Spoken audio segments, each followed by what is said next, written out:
Hello students, welcome to your own physics class. और कैसे हैं आप लोग? आई होप बढ़िया होंगे, ठीक से पढ़ाई वढ़ाई चल रही होगी तो पढ़ते रहें। और आज हम वर्क एनर्जी पावर, जिसका हमने अभी थ्योरिटिकल लेक्चर ख़त्म किया है, अब हम उसके न्यूमेरिकल्स ट्राई करेंगे कि उसमें किस टाइप के न्यूमेरिकल्स आते हैं। न्यूमेरिकल्स बिल्कुल आसान, जैसे हमने मोशन का किया, लॉज ऑफ मोशन का किया, ग्रेविटेशन का किया, वैसे ही अब हम वर्क एनर्जी पावर के भी न्यूमेरिकल शुरू करते हैं। तो देखें, सबसे बेटर वही ऑप्शन, अपनी पेन कॉपी निकाल लें और लिखना शुरू करें, क्वेश्चन लिखें, खुद सॉल्व करें। उतने टाइम के लिए स्क्रीन को पॉज कर दें और उसके बाद नहीं आता है तो देख लें सॉल्यूशन। और साथ साथ देखना, मेरे ख्याल से अक्लमंदी नहीं है, पहले खुद ट्राई करना है, खुद अपने दिमाग पे जोर डालना है कि सॉल्यूशन कैसे होगा। देखें question, a ball of mass 1 kg thrown upward reaches a maximum height of 8 meter. Calculate the work done by the force of gravity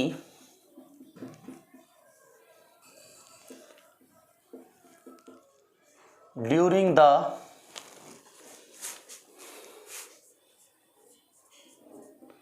vertical displacement. देखो, हम अर्थ पे यहां खड़े हैं, ये अर्थ है, और मान लो हम यहां खड़े हैं और यहां से हमने एक बॉल ऊपर फेंका, वो अपने मैक्सिमम हाइट तक पहुंचती है 8 मीटर पे। यहां पर आके उसकी वेलोसिटी 0 हो जाती है। अब एक रीजन है, सॉरी पहले मैं बताता हूं, यहां पर वेलोसिटी 0 हो जाती है तो आपको यह कैलकुलेट करना है कि जिस पॉइंट से आपने फेंका है और जहां बॉडी गई है ए से बी तक, ग्रेविटी ने कितना काम किया। अब आप देखो, आपने फोर्स लगाया ऊपर पर यह बॉल रुक जाती है, इसकी वेलोसिटी हो जाती है 0। इसका मतलब कोई इसको नीचे अट्रैक्ट कर रहा है और वो है ग्रेविटी। ग्रेविटी इसको अपनी तरफ खींच रही है। हमें पता है जो वर्क का फॉर्मूला होता है, work equal to force into displacement.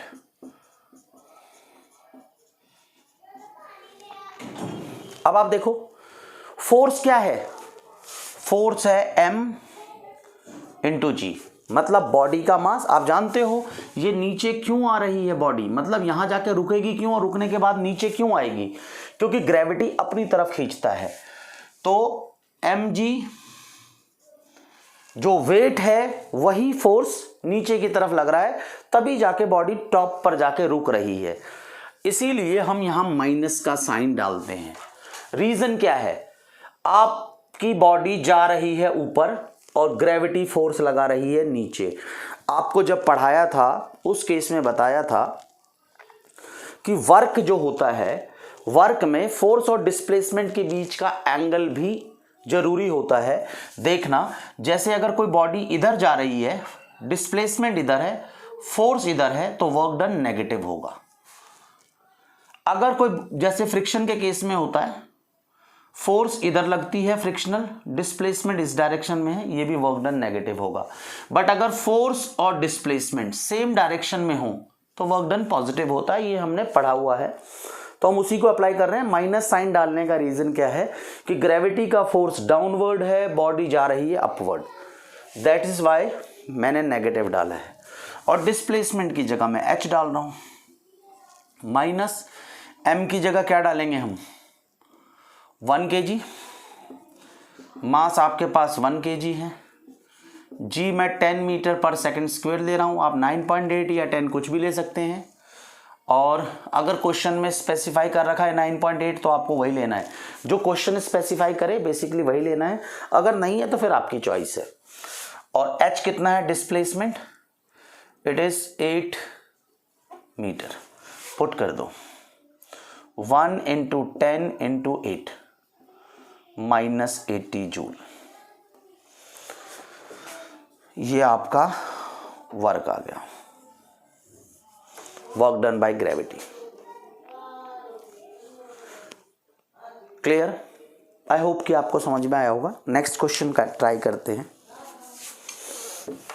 Screen को पॉज करके राइट डाउन करना ना भूलें, लिखना बहुत जरूरी है। ये तो बेसिक क्वेश्चन था बहुत, थोड़ा सा ऐसा ही और देखते हैं। A man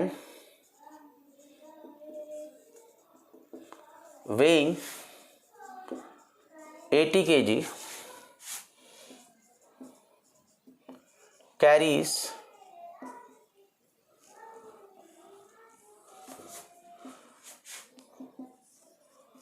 weight of 20 kg on the top of tower 100 meter height. Calculate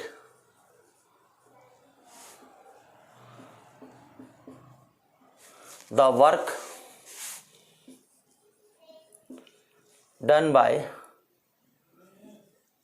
the man. अब आप सोचो, एक आदमी है जिसका वेट इसने दे रखा है 80 kg और वो जो अपने साथ वेट लेके जा रहा है वो 20 kg है। तो ध्यान से देखना, आप जानते हो जो वेट होता है, यानी कि अगर मैं बोलूं 1 किलोग्राम 1 kg वेट, हम जानते हैं कि हम लिखते हैं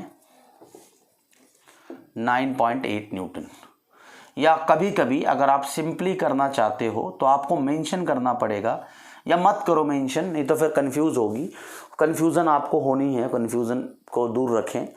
हम मानते हैं कि 1 किलोग्राम वेट, जो 1 kg वेट होता है हमारे पास, वो 9.8 न्यूटन के बराबर होता है। तो टोटल वेट जब आदमी ऊपर जाएगा कितना होगा? 80 × 20, 80 + 20 और इसको 9.8 से मल्टीप्लाई कर दो तो कितना आया? 100 × 9.8, 980 न्यूटन। ये टोटल वेट हो गया। और हम जानते हैं कि वेट ही फोर्स होता है। यही वो फोर्स है, जब वो बंदा टावर पे जा रहा है तो अर्थ उसको इसी फोर्स से अपनी तरफ खींच रही है और आपको इसी के अगेंस्ट काम करना पड़ेगा। क्लियर है? तो इसी फोर्स से अर्थ अपनी तरफ खींच रही है, ये इसको ओवरकम कर देगा और ऊपर चला जाएगा। तो ग्रेविटी के अगेंस्ट काम करेंगे तो ये नेगेटिव होगा। और हम अगर अपना काम कैलकुलेट कर रहे हैं, हम इतना फोर्स अगर लगा दें तो वेट को ओवरकम कर लेंगे, अपना भी और 20 kg लोड का भी। क्योंकि ऐसा नहीं है, जब हम ऊपर जा रहे हैं तो हमें अपना वेट भी लेके जाना पड़ता है। ये बंदा, ये मैन जो 80 kg का है, जब ये ऊपर जाएगा तो इसको अपने खुद का वेट भी कैरी करना पड़ेगा, उसके लिए भी वर्क डन करना पड़ेगा। ठीक है? तो इसको टोटल 980 न्यूटन फोर्स लगाना पड़ेगा ऊपर जाने के लिए, क्योंकि इतने ही फोर्स से ग्रेविटी उसको खींच रही है। अब कुछ बच्चे सोच रहे होंगे, सर नेट फोर्स 0 हो गया तो बॉडी मूव कैसे करेगी? आपको फर्स्ट लॉ ऑफ मोशन पता है, नेट फोर्स 0 होने पे वेलोसिटी कांस्टेंट रहती है। मतलब जिस स्पीड से वो चलेगा वही चलेगी, कोई रिटार्डिंग फोर्स नहीं है। ठीक है? रिटार्डिंग फोर्स नहीं है, दोनों बैलेंस है। ग्रेविटी के अगेंस्ट काम कर रहा है वो इतना फोर्स लगा के। क्लियर? तो अब देखें आप, अगर आपको वर्क डन कैलकुलेट करना है तो वो फोर्स, ये वेट है बेटा, ये वेट है। Work done equal to force into displacement. Force कितना है? 980 और डिस्प्लेसमेंट कितना है? 100। तो वर्क डन कितना हो गया? 98 00 जूल। ये आदमी ने काम किया है, ये वर्क डन बाय मैन है, इसीलिए पॉजिटिव है। अगर वर्क डन बाय ग्रेविटी होता तो नेगेटिव होता, क्योंकि वो जा रहा है ऊपर और वेट लग रहा है और फोर्स लग रहा है नीचे। Work done by gravity negative होता, work done by man is positive. Clear? क्योंकि जहां मैं ताकत लगा रहा हूं मैं मूव भी वहीं कर रहा हूं, सेम डायरेक्शन में फोर्स और डिस्प्लेसमेंट है। क्लियर? नेक्स्ट क्वेश्चन की तरफ चलते हैं।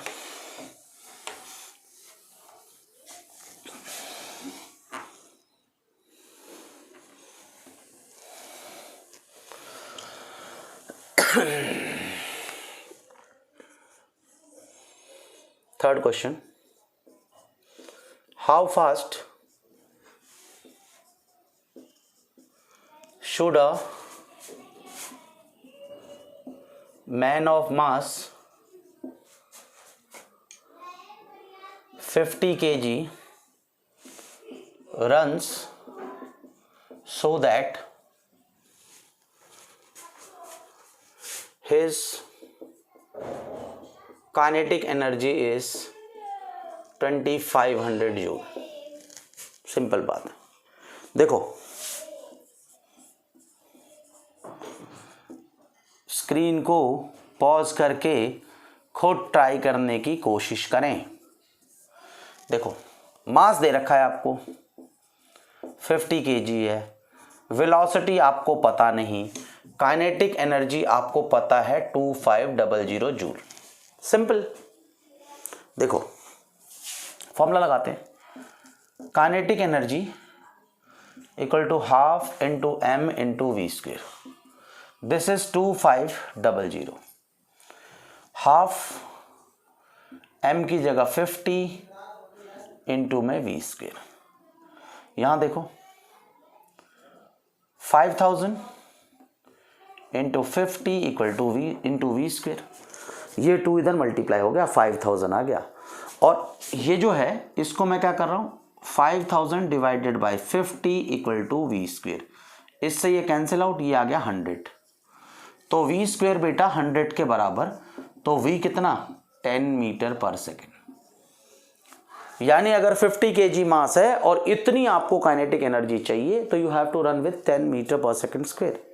Kinetic energy is half m v square. Calculation check करना, कैलकुलेशन मिस्टेक हो सकती है, आपको वो चेक करते रहना है। आपको कैलकुलेशन का ध्यान ज़्यादा रखना है, कैलकुलेशन पार्ट का, क्योंकि जितना बेटर ध्यान रखोगे एरर्स उतने कम होंगे। क्लियर है? तो आओ अगला क्वेश्चन ट्राई करते हैं। अरे भाई, लिख भी रहे हो क्वेश्चन या नहीं, या कॉपी वॉपी बंद कर दी आपने? बेटा, कॉपी बंद नहीं करनी है, लिखना भी है ये क्वेश्चन, ताकि आपको इस टाइप के इजी क्वेश्चंस आते रहे, ताकि आपको बड़े लेवल के क्वेश्चन भी कर सको। आएगा, हम थोड़ा बड़ा लेवल पे भी जाएंगे। A body of mass 10 kg initially at rest is subjected to a force of 50 Newton. What is the kinetic energy acquired by the body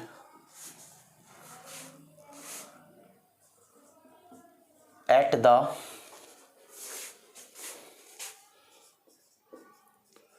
end of 10 seconds? A body of mass 10 kg initially at rest is subjected to a force of 50 Newton. What is the kinetic energy of energy acquired by the body at the end of 10 second? देखो, खुद try करो, question का मतलब समझाते हैं हम। कहता है ये बॉडी है एक रेस्ट पे और इसका मास है 50 kg। रेस्ट पे है, तो इसकी काइनेटिक एनर्जी कितनी होगी? 0। सिंपल सा लॉजिक है। अब मैंने इस पे यहां से फोर्स लगा दिया, अब फोर्स की वजह से इस पे काम होगा और ये मूव करना स्टार्ट करेगी, और ये फोर्स लगा के रखा है मैंने, ठीक है, यही फोर्स लगा के रखा मैंने, ये फोर्स लगाया मैंने, और यहां पर जब टाइम 0 था तब लगाना शुरू किया था, और टाइम इक्वल टू 10 सेकेंड पर मुझे इसकी वेलोसिटी अभी पता नहीं है, निकालनी बेसिकली काइनेटिक एनर्जी है। और हम जानते हैं काइनेटिक एनर्जी तब तक नहीं निकलेगी जब तक वेलोसिटी पता नहीं होगी। यहाँ तो काइनेटिक एनर्जी 0 है, आप जानते हो कि वेलोसिटी 0 है तो काइनेटिक एनर्जी 0। अब आपकी फोर्स की वजह से जो काम हुआ है, जो आपने फोर्स लगाया है उसकी वजह से इस पर काम हुआ है, और वो वर्क डन काइनेटिक एनर्जी में कन्वर्ट हो गया। काइनेटिक एनर्जी तब तक पता नहीं चलेगी आपको जब तक आपको यहाँ की वेलोसिटी ना पता हो। क्लियर है? अब आप देखो, तो जब आपने फोर्स लगाया, कितना फोर्स लगाया, कितने न्यूटन फोर्स लगाया ना, what is the force of 50 Newton, और मास कितना है 10 kg, सॉरी 10 kg का मास। तो F इक्वल टू ma, इससे एक फॉर्मूला आ गया, acceleration equal to F upon m। F कितना है 50, F हमारे पास 50 न्यूटन है, गिवन है, और m कितना है 10 kg, तो 5 metre per second square. This is your acceleration. अब देखो, हमने पढ़ा एक formula v equal to u plus at, यानी final velocity equal to initial velocity plus acceleration into time. हमको पता है इनिशियल वेलोसिटी तो 0 है, एक्सेलरेशन हमको पता है 5 है, और टाइम हमको पता है 10 सेकेंड का है, इंटू 10, तो वेलोसिटी कितनी हो गई 50 मीटर पर सेकेंड। जब 10 सेकेंड खत्म होंगे उस समय मेरे ऑब्जेक्ट की वेलोसिटी ये होगी, और काइनेटिक एनर्जी का फॉर्मूला मुझे पता है, it is half m into v square. Half, mass की जगह कितना डालूं मैं 10 किलो, और v की जगह 50 इंटू 50, तो यहां भी 5 आ गया, यहां 2500, इससे इसको काट देंगे 5 आएगा, 25 पंचे 125, 12500 joule. This is kinetic energy. Simple तरीका है, क्योंकि जहां आपको काइनेटिक एनर्जी निकालनी है वहां आपको स्पीड पता होनी चाहिए। फोर्स लगा के हमने वर्क डन किया, हमारी फोर्स ने हमारी बॉडी को एक्सेलरेशन प्रोवाइड किया, जिससे कि force into displacement work done हुआ, और वर्क डन काइनेटिक एनर्जी में कन्वर्ट हो गया, और वही काइनेटिक एनर्जी हमने निकाल ली, और उसको निकालने के लिए वेलोसिटी की जरूरत थी, तो हमने इक्वेशन ऑफ मोशन को भी यूज किया। तो आप देखोगे कि पीछे के फॉर्मूले भी रिकॉल हो रहे हैं कैलकुलेट करने के लिए। कैलकुलेशंस में पीछे के फॉर्मूलों की जरूरत पड़ती है, तो क्वेश्चन को बड़े ध्यान से पढ़ना है, मीनिंग समझना है, फॉर्मूला अप्लाई करना है, बस सिंपल लॉजिक है न्यूमेरिकल का। क्वेश्चन पढ़ो, बार बार पढ़ो, रिपीट करो, ये नहीं कि क्वेश्चन देखते ही आंसर की तरफ चले गए, पहले क्वेश्चन को समझें। क्लियर? लिखते रहो भाई, लिखते रहें। वो एक कहावत है, चौकीदार कहता है जागते रहें, और हम कहते हैं कि लिखते रहें।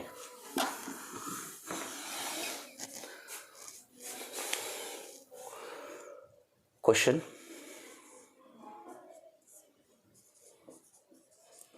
What is the work done to increase velocity of a car from 36 kilometer per hour to 72 kilometer per hour if the mass of car is 1500 kg। Very good. Screen pause करके ट्राई करो। देखो एक simple बात बताते हैं, ये मास है, ये रेस्ट पे है, इसकी मान लो ये u वेलोसिटी से चल रहा है, छोड़ो रेस्ट पे ना मान लो, u मान लो। आपने इस पे फोर्स लगा दिया और ये मास यहां से यहां मूव कर गया और यहां पर इसकी वेलोसिटी हो गई v। तो सिंपल सा लॉजिक है, वर्क डन क्या होगा, फोर्स इनटू डिस्प्लेसमेंट। क्लियर है। अब मैं जानता हूं कि जब मैं इस पे फोर्स लगाऊंगा तो इसमें एक्सेलरेशन भी होगा a और a होगा F/m। सिंपल सी बात है, ये एक्सेलरेशन होगा। अगर बॉडी का एक्सेलरेशन a है, इनिशियल वेलोसिटी u है, फाइनल वेलोसिटी v है, तो हमने एक फॉर्मूला पढ़ा है कि v² minus u² equal to 2as। s की जगह यहां x है क्योंकि x डिस्प्लेसमेंट चला है। अगर मैं x की वैल्यू ले आऊं तो ये होगा v² minus u² divided by 2a। Simple सी बात है। अगर x की वैल्यू निकालनी है तो v² माइनस u² के अपॉन ले आओ। तो यहां देखें आप, यहां पर f की जगह मैं ma इंटू एक्स डाल रहा हूं और m और यहां a, और x की जगह मैं ये वाली वैल्यू पुट कर रहा हूं। देखो f की जगह मैंने ma डाल दी और x की जगह मैं ये पुट कर रहा हूं। It is v² minus u² by 2a। ये कैंसिल आउट हो गया। तो आप नोटिस करो ये बनेगा हाफ mv², इसके साथ मल्टीप्लाई माइनस हाफ mu²। ये बनेगा फाइनल काइनेटिक एनर्जी, ये भी तो है काइनेटिक एनर्जी फाइनल, और ये माइनस का निशान काइनेटिक एनर्जी इनिशियल। सोचो अगर ये u वेलोसिटी से चल रहा है तो यहां पर काइनेटिक एनर्जी कितनी होगी, हाफ mv²। यहां पर v वेलोसिटी है तो यहां पर काइनेटिक एनर्जी हाफ mv² होगी और यही वर्क डन होता है। और इसी को हम वर्क एनर्जी थ्योरम भी कहते हैं, वर्क एनर्जी थ्योरम। ये क्या कहता है कि work done equal to change in kinetic energy. बस सिंपल सी बात है, वर्क डन कैलकुलेट करना है। सिंपल देखो, आपको फाइनल वेलोसिटी भी पता है, इनिशियल वेलोसिटी भी पता है। सिंपल यहां पर देखो इनिशियल वेलोसिटी u कितना है, 36 किलोमीटर पर आवर। ये देखो दिस इज इनिशियल वेलोसिटी, तो it is 36 into 5/18, 10 metre per second. v कितना है, 72 kilometre per hour. 72 into 5/18, it is 20 metre per second. Mass कितना है, 1500 kg। इसी फॉर्मूले में पुट कर दो, work done equal to m/2 v² minus u²। Simple. यहां देखो 1500/2, यहां कितना होगा 20 का स्क्वायर माइनस 10 का स्क्वायर। ये रहा final velocity minus initial velocity. ये रहा सिंपल। इससे पहले का स्टेप यही तो है, यहां से m बचा था, यहां से 2 और v² minus u²। This is m/2 v² minus u²। अब देखो a² माइनस b² का फॉर्मूला लगा दो यहां पर। 1500/2, इसको क्या करो 20 प्लस 10 30 और 20 माइनस 10 10। सिंपल। यहां से इसको काट दो 5, कितना आएगा 1500 मल्टीप्लाई बाय 150, 15 15 225 और 1 2 3। This is your work done. इतना काम करोगे तो स्पीड 36 से 72 हो जाएगी। वर्क एनर्जी थ्योरम लगाई, सिंपल। वर्क एनर्जी थ्योरम कहता है work done equal to change in kinetic energy. तो final kinetic energy minus initial kinetic energy, वो आपकी चेंज इन काइनेटिक एनर्जी होती है, उसको वर्क डन के इक्वल रख दो। आई होप कि ये बात समझ में आई होगी। नहीं समझ में आई तो थोड़ा रिवाइंड करके दोबारा देख लो, और फिर भी ना आए तो कमेंट करो, फिर भी ना आए तो कमेंट करो। तो देखो, इसी टाइप के क्वेश्चंस करते जाने हैं, सीखते जाना है। एक बार नहीं आएगा, 2 बार नहीं आएगा, तीसरी बार तो आएगा भी। सीखेंगे तो आएगा। हो सकता है पहली बार में भी आ जाए। सर हमको तो पहली बार में आता है। कुछ बच्चे कह रहे सर हम तो पहली बारी में कर लेते हैं और आपसे पहले कर लेते हैं, हमें जल्दी समझ में आ जाता है। सर हम बेवकूफ़ थोड़ी ना है। देखो, 2 bodies of equal masses, 2 bodies हैं equal masses, moves with uniform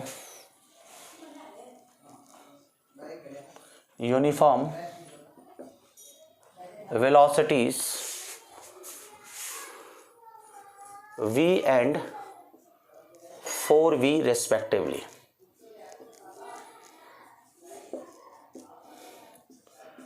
Find ratio of their kinetic energy. बहुत सिंपल सवाल। 2 bodies of equal masses, खुद ट्राई कर लो भाई। उसके बाद इधर आना, 2 मासेस हैं, एक m1 और एक m2 और दोनों बराबर हैं। जो v1 है वो v है और जो v2 है वो 4v है, 4 इंटू वी। आपको पूछा इनकी काइनेटिक एनर्जी का रेशियो बताओ। तो देखो, kinetic energy of body 1 half mv1 square, kinetic energy of body 2 half mv2 square. यहाँ देखना, ये हाफ mv स्क्वायर, क्योंकि v1 को मैंने v माना है और v2 की जगह मैं क्या डाल रहा हूँ 4v, हाफ m और 4v का स्क्वायर। देखो यहाँ से काइनेटिक एनर्जी पहली बॉडी की, इसकी kinetic energy it is half mv square.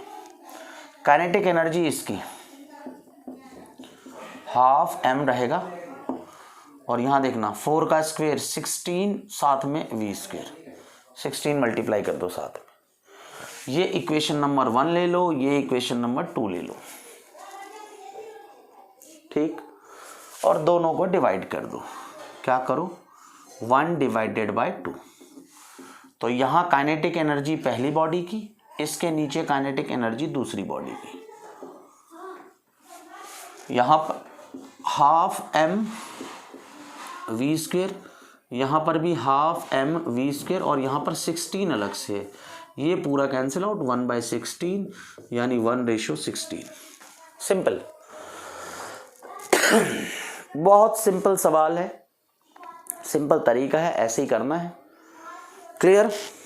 अगर नहीं हुआ तो नोट डाउन कर लें, हो चुका है तो कोई बात नहीं। आ जाओ भाई, अगले क्वेश्चन की तरफ चलते हैं। भाई अगर मैं पहले बिना बोले मिटा देता हूं, आप स्क्रीन को पॉज करके राइट डाउन जरूर कर लें। अगर अभी नहीं किया तो बैक जाकर थोड़ा सा स्टॉप कर दो, फिर लिख लो। नेक्स्ट क्वेश्चन कहता है a 10 kg ball is dropped from height of 10 meter. Find potential energy of ball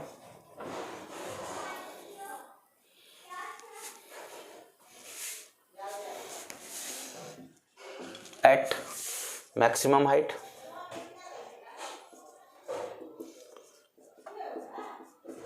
दूसरा, kinetic energy of ball before hitting ground, just लिख दो, जस्ट हिट करने से थोड़ा सा पहले, just before hitting the ground, ठीक है। और लिखो वेलोसिटी बिफोर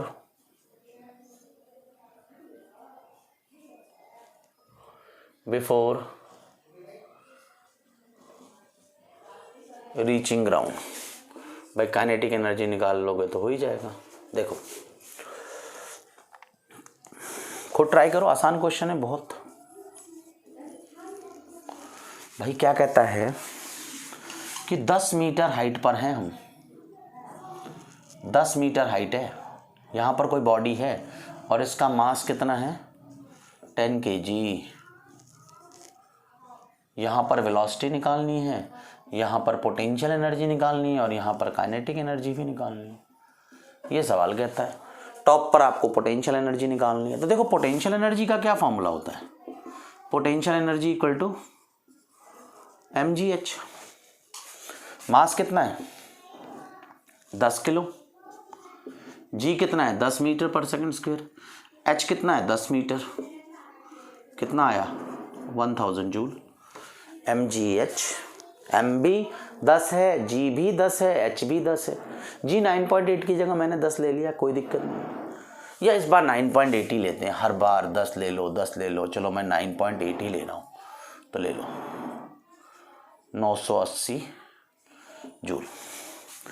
अब देखना काइनेटिक एनर्जी कितनी होगी, ये भी 980 जूल, बिना कैलकुलेशन के कैसे निकाल दी, law of conservation of energy लगाओ। आप जानते हो जब बॉडी यहाँ थी तो उसकी एनर्जी टोटली पोटेंशियल थी, और जब ग्राउंड को हिट करने वाली होगी तो टोटली काइनेटिक एनर्जी होगी। Law of conservation of energy simple लगा दो, कोई दिक्कत नहीं है, simple law of conservation of energy.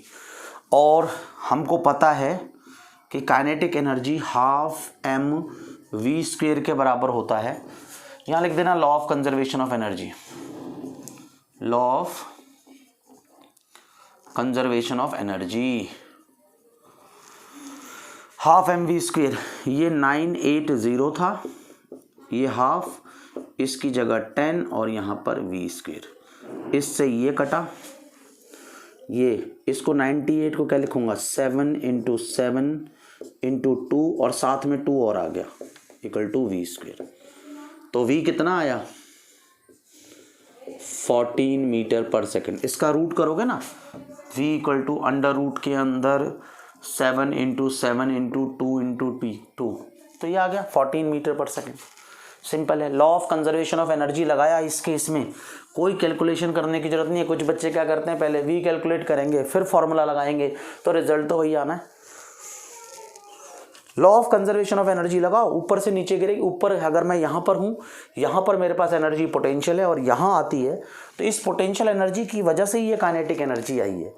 याद रखना, पोटेंशियल की वजह से ही काइनेटिक एनर्जी आ रही है। तो law of conservation of energy लगाना है और सॉल्व कर देना है। फिर भी समझ में नहीं आता, अपना क्वेश्चन कमेंट सेक्शन में डाल दो, एक वीडियो आपके क्वेश्चन के ऊपर बन जाएगी या वहीं कमेंट सेक्शन में रिप्लाई किया जाएगा। देखें,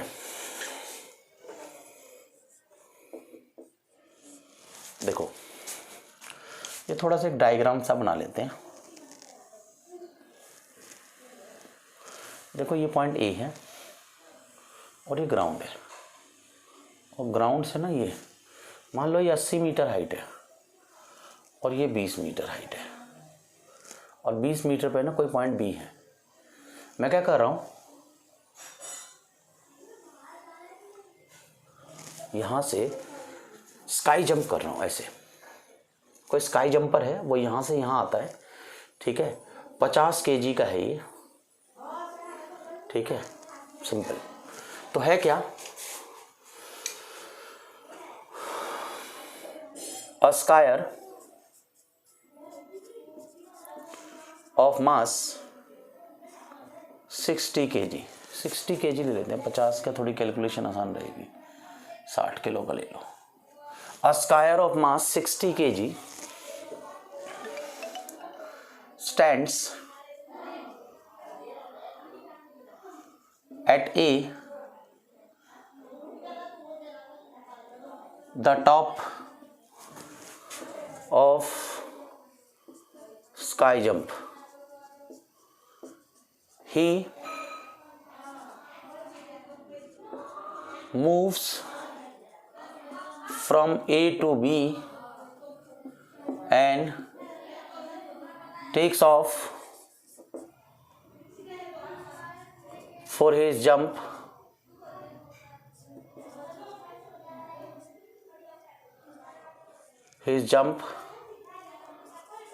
at B. ठीक है, ए से बी आता है और बी से टेक ऑफ करता है जंप पे। क्लियर है? कैलकुलेट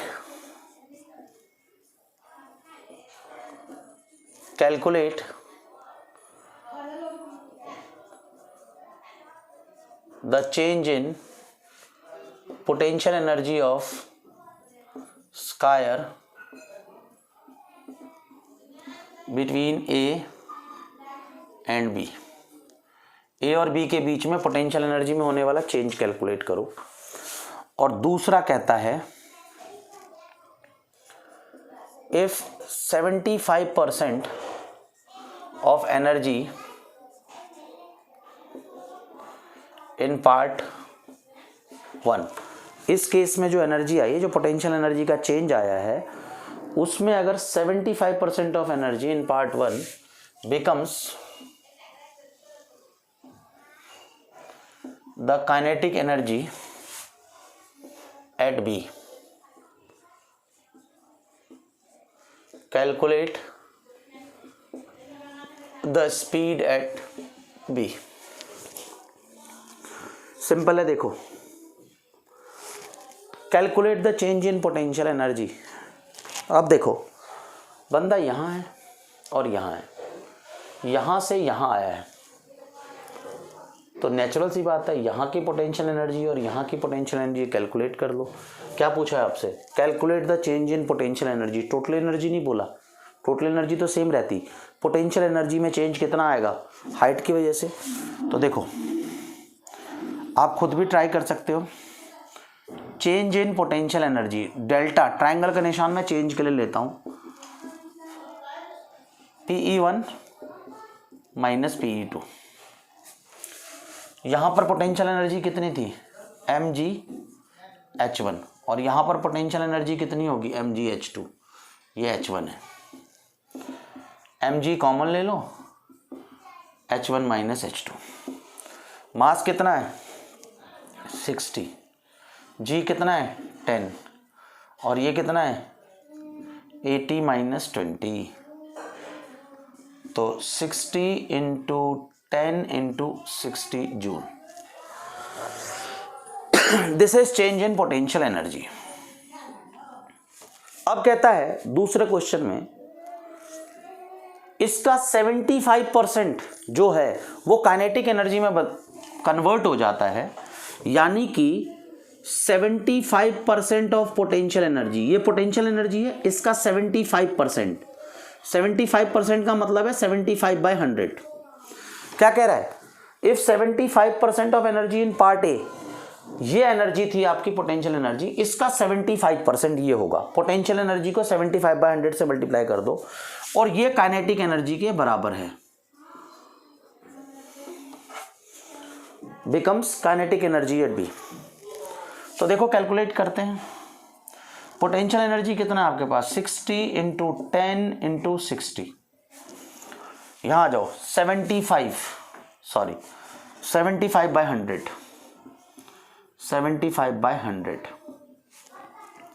इक्वल टू, यहाँ हाफ, यहाँ m की जगह 60 और यहाँ पर v²। सिंपल, ये 60 कैंसिल आउट, ये 1 2 1 2, ठीक है। कितना बना? 6 into 2 into 75 equal to v²। इसको थोड़ा कर लो, 3 इंटू 2, यहाँ पर भी एक 2 आ जाएगा, इसको 3 इंटू 2, यहाँ 2, यहाँ 3 इंटू 25, और 25 को मैं फिर से फैक्टर कर रहा हूँ 5 इंटू 5, 75 को ऐसे लिख सकता हूँ मैं, इक्वल टू v²। तो यहाँ देखें आप क्या करोगे, आप जो v निकालोगे, आप जो v आप कैलकुलेट करोगे उसके लिए 3 इंटू 3, 2 इंटू 2, 3 इंटू 3, 2 इंटू 2 और 5 इंटू 5 रूट के अंदर। तो कितना आया 3 इंटू 2 इंटू 5, सिंपल, रूट बाहर, 3 दूनी 6, 30 metre per second. Simple simple logic. जितनी हाइट में कमी आ रही है वही तो पोटेंशियल एनर्जी में कमी आएगी, mgh। उस पोटेंशियल एनर्जी का 75% काइनेटिक एनर्जी में चेंज हो गया है। आपको वेलोसिटी निकाल लेनी है, 75% of potential energy equal to kinetic energy, इससे वेलोसिटी आ जाएगी। सिंपल लॉजिक है। नाउ तो ये अब इससे ज़्यादा नहीं करते। बच्चे कहते हैं सर आप लेक्चर बहुत ज़्यादा बड़े बड़े बनाते हो, हम थक जाते हैं, कुछ कम क्वेश्चंस बनाए करो। तो ठीक है भाई, आज की क्लास यहीं ख़त्म। पढ़ते रहो, नए नए टाइप के क्वेश्चन करते रहो, नॉलेज बढ़ाते रहो। फिर भी कोई दिक्कत आती है तो कमेंट जरूर करें, क्लास आपकी है और आपके क्वेश्चंस का सॉल्यूशन दिया जाएगा। Thank you so much.